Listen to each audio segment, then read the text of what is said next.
Hello, I'm Wayne Moore with Castanet News.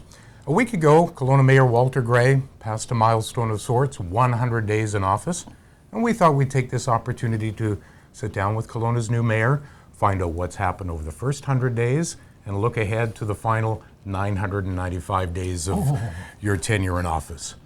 First of all, Walter, at the Chamber event a couple of weeks ago at your State of the City address, you said, and I quote, "Kelowna is a great place to do business, a great place to live, and we want to make sure everyone knows there is a lot to be positive about in our city." Then earlier this week, we find out that according to Money Sense magazine, Kelowna is the 144th most desirable place to live. Your reaction and correlation between those, your statement and what Money Sense is saying? Well, I've learned a long time ago that survey results depend entirely on the survey questions. If you look through all of the questions, there will be a lot of things that are great about Kelowna that aren't even measured, because that survey was clearly quick and dirty, and it was only, StatsCan published information.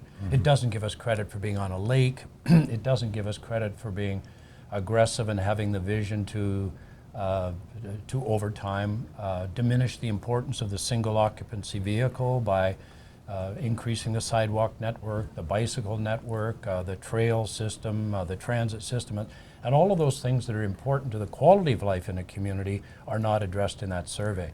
That survey, by the way, showed Vancouver, this is a Canadian magazine publication, Vancouver is 56. And yet there was a survey last year by a different company surveying the entire world as to the most desirable cities in the world, and Vancouver was number one.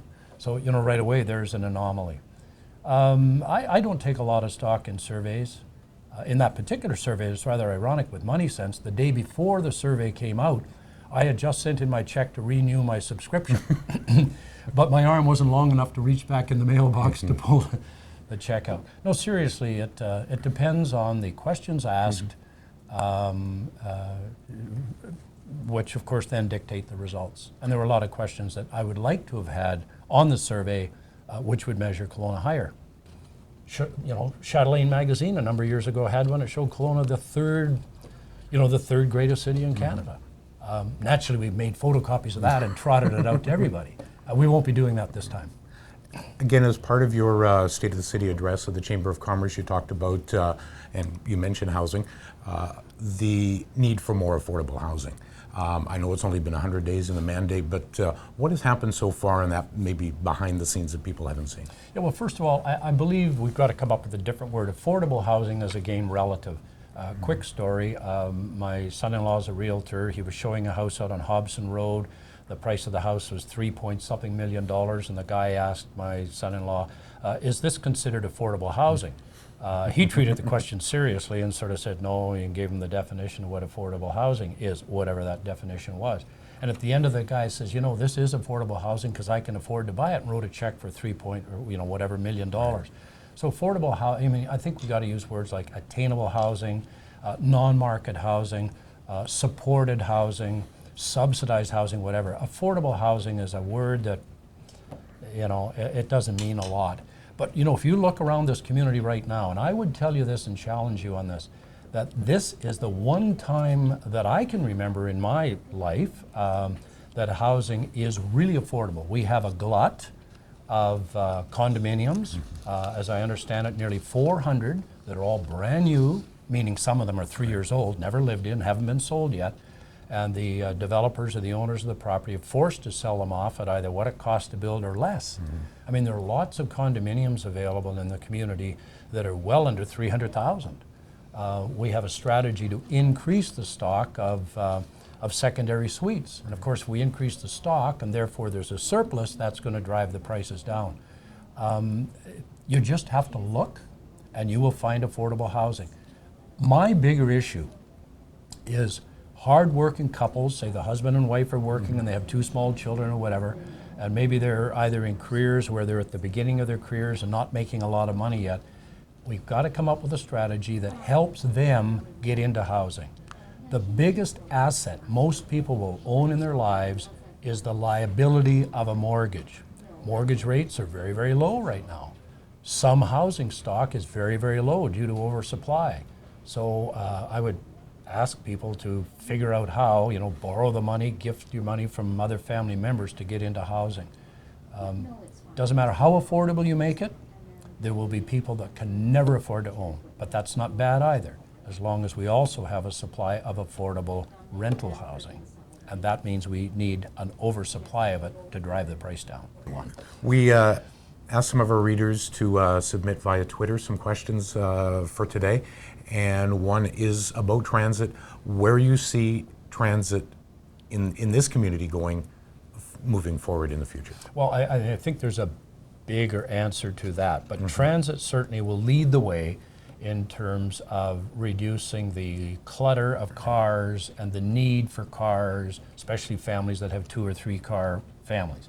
So, in the fullness of time, we should diminish that need. We probably have more, I think I would be accurate if I said we do have, but I'll say I think we do have more cars per capita than any other city in Canada. Yeah. Well, there's reasons for that, I suppose. The fact that 43% of our land mass is in the land freeze means, people living in certain parts of the city have to travel further to work and to play and to shop than you would expect out of a community of 117,000 people. But transit will continue to grow. But what really happens, transit advance, because remember, it's a delicate balance between what the taxpayer is prepared to pay, what the provincial government through BC Transit is prepared to commit. So you need to get to a critical mass. We're starting to get there. And what really kind of made transit more relevant and start to have an upward trajectory with regard to transit rides, we're about 4.5 million rides a year now, was the creation of UBC Okanagan, where we have 8,000 to 9,000 students out there, about half of whom live on campus, and they're reliant on that. But back to the earlier question where we rationalized service and we canceled some and improved others, et cetera, and also save $250,000, we're actually now able to add more service to UBCO. We canceled, we had some complaints, but the complainants didn't really understand what was happening. We canceled 3 routes that happened before 6:45 in the morning. And now we put weekend service on for the students out there, which I think is very important, because if those students who live on campus are coming to downtown Kelowna, which seems to be the magnet for people their age, on a Friday or Saturday night, we now have service right through until the time the bars close. And I think we've done something very socially responsible there by giving them no reason to risk driving their own cars. So we've made an advancement there by just being a little more creative, and frankly rattling a few chains in Victoria. Will be just within a week, actually, I think it's next Monday, we actually introduce direct service to H2O and the Capital News Centre. Just imagine, the 2 largest facilities side by side in our community up until now did not have direct transit service. And yet it's had a transit mall there since the day it was built. So that will happen. So there were a lot of things that had fallen through the cracks, and this council has said we've got to maximize the effectiveness of it.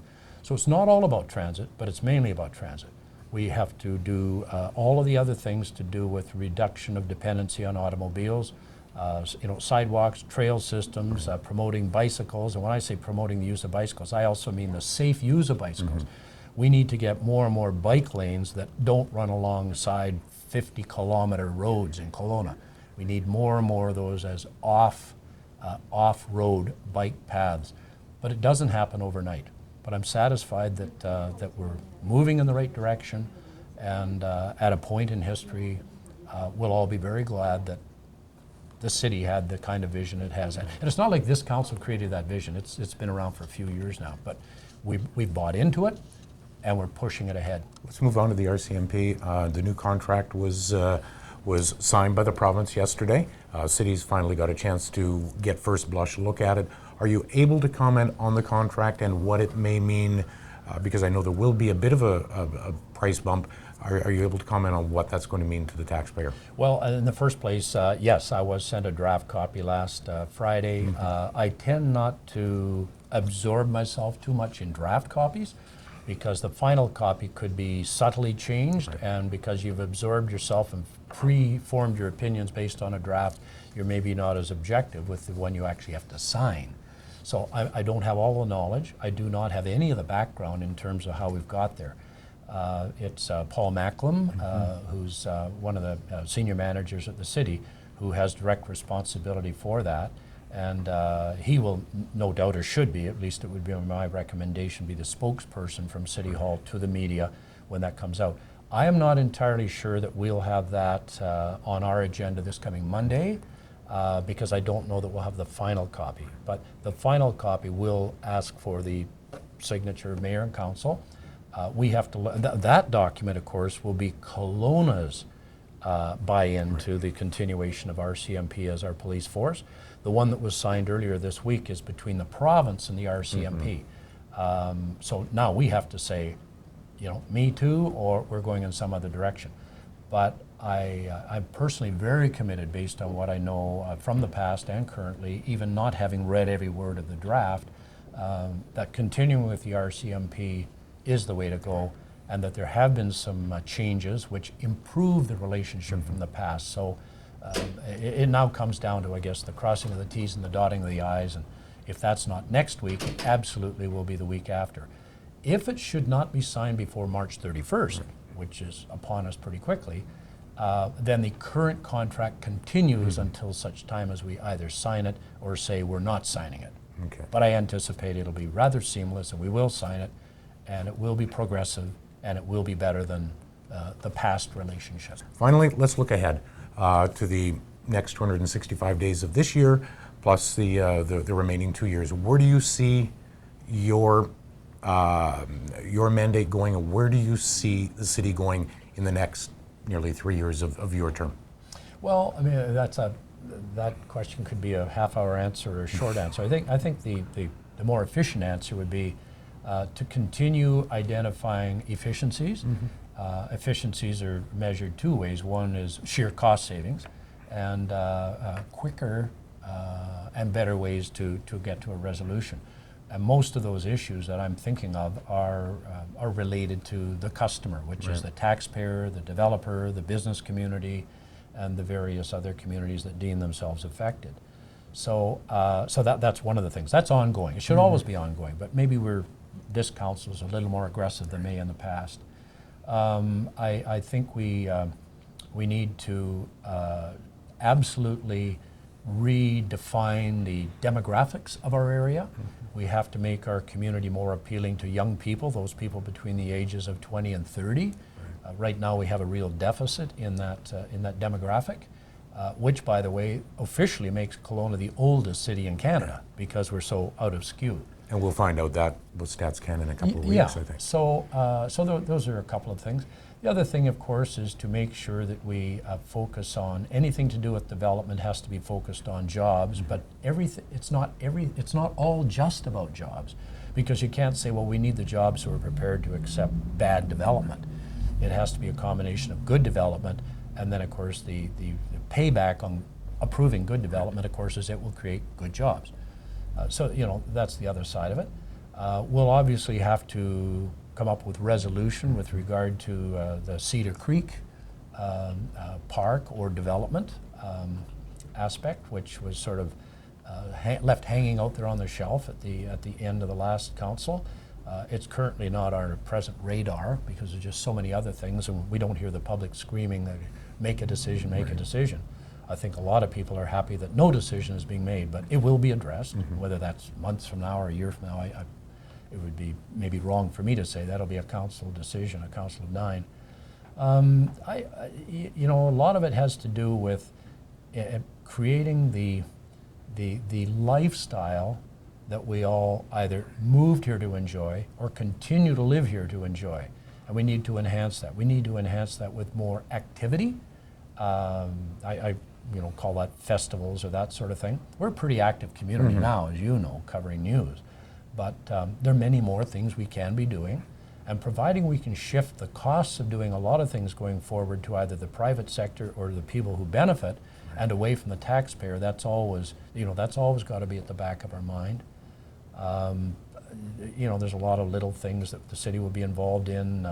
A new home for tourism, Kelowna, those sorts of things. The big item that we really will have to pay attention to on a day-to-day basis is the redevelopment and rebuilding of Bernard Avenue.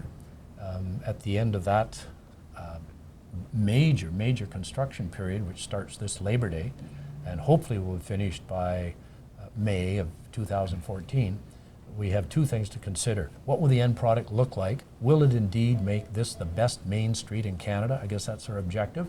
And the other thing, of course, is to keep all of the independent businesses along Bernard Avenue alive and well during that period of disruption. But the list goes on and on and on. Our relationships with UBCO are important. Our relationships with the MLAs are important. The rebuilding of my personal relationships with people in key decision-making spots with the provincial and federal government, because you've got to be their friends no matter who the government of the day is, because we are dependent, in order to run an efficient city, to get at least our share, or more if we can, of the spoils from Ottawa and mainly from Victoria. All in all, it's been an interesting 100 days, and I'm sure it'll be just as interesting another 2 years plus for your mandate. It's been a pleasure to have Mayor Walter Gray sit in with us today. I'm Wayne Moore for Castanet News. Thank you, Wayne.